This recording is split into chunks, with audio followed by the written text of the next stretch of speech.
How do you get out of your funk? Why are you in your funk? Could it be because you are not following your passion, your purpose, your calling in life? You know that little voice inside, the one you've ignored and pushed away and pushed aside so hard that now you are living a life that is not what you are called to be doing. That's the first thing. The second reason why you're in a funk is because you're just focused on yourself. And here's the thing, when you live in your purpose, you are serving others. So you are no longer just focused on yourself. So it kind of is like a 2-in-1 thing, if you get what I'm saying. But when you are focused on your passion, you're actually helping other people. You get to be the lighthouse. You get to draw in other boats to you, right? That's what a lighthouse does. They draw in all the boats to them. They don't go out and look for boats. You're not the boat police, right? That's what you're doing though. You're a people pleaser when you're the boat police, when you're trying to go out and save souls. You need to stand firm in your calling, in your purpose, in what God called you here to be, and do that, because that is when you are living your legacy, which I always talk about. But more importantly, that is when you get out of your funk. That's when you get out of that depression. And you guys, I am no stranger to depression. Let me tell you, when you don't have clarity around what it is you want to get out of life, it puts you in a funk. I know it all too well. And I'm going to bet that 99% of depression is because people are not following what their soul is guiding them to do. They are not listening to God. They're not listening to that little voice inside of them. They're not listening to their higher self. Whatever it is you believe, you're not listening to it. It doesn't matter. There's still that little voice that's there. And you know what? That voice, it's calm. It's not frantic. It's not crazy. It's a calm voice that is guiding you, and seriously, honestly, just it's there, but we're not listening to it. What's that verse in the Bible? Be still and know that I'm God. The key there is like, be still. You need to sit there and listen, because the answers are there for you. You know, like you need to have your prayer, meditation, or journaling time. The answers are all there, but you need to go look for them. We just get so caught up in the busy and everything else about life that we don't take time to sit and be still. And you guys, that is where you figure out a lot of things about your calling, your purpose, and what really fulfills you in this life. And it's so important to make sure you are living that fulfilling life, because you were called here to live a fulfilling life, because you are called to be in abundance. You are called, that is your birthright, to be abundant, okay? So that's how you get out of your funk.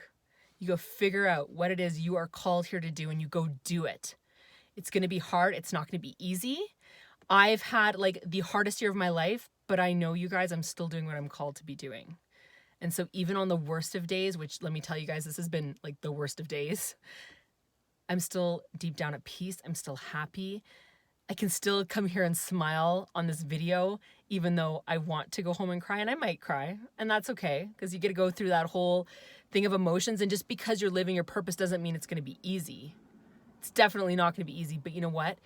It will give you that extra oomph you need to get out of your depression, to get out of your funk, the funk where you're just sitting there, excuse me, the funk where you're sitting there always worried and you're in stress.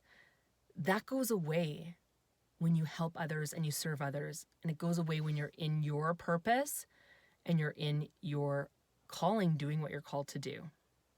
So I encourage you to double check, do a gut check, and see if you're doing what you're called to be doing. And if you're not, I really, really encourage you to make a change. And I mean, hey, maybe there are little tweaks. Maybe it takes years for change, and that's okay. I know, same with me. Hey, maybe it's little tweaks, and maybe it does take years. But you know what? At the end of the night, when you put your head on the pillow, pillow on your head, which could work too, that is when you know that you've done everything that you can, even if that means just being quiet and listen. And some days you're just called to be quiet, be still, and listen, and it's totally good. So that's what I encourage you guys to do. I just hope this gives you a little bit of hope. I hope this encourages you to get out of that funk and go find what it is you are called to do, because it's so important. The world needs you. The world needs your gifts. The world needs your basket weaving, your video gaming, your art, your products, your services, your love, your servant heart. The world needs that. And so That's what I want to share with you guys today. Because I know when you do step into that, when you step into your purpose and your passion, that is when you're living your legacy. So if you like this, because I'm going to say go to my blog and you can get it. I have this in an amazing blog. Better written than spoken for sure. And you can get that at financialbliss.ca. The other thing I want to tell you guys about really quickly is if you haven't checked out Unshakeable Money Queen, that is my one-on-one coaching program right now. It's like one-on-one, you and me, and we are figuring out your money mess so you can be unshakable when life throws you whatever financial curveball you're going to get, and you're going to be organized and you're going to get all the things. And my video just went out. So there you go, my light. So that means it's time to be finished. Anyways, okay. Obviously, I've talked for a whole whopping 5 minutes. Have a great day wherever you are, and I'm obviously going to bed. See you later.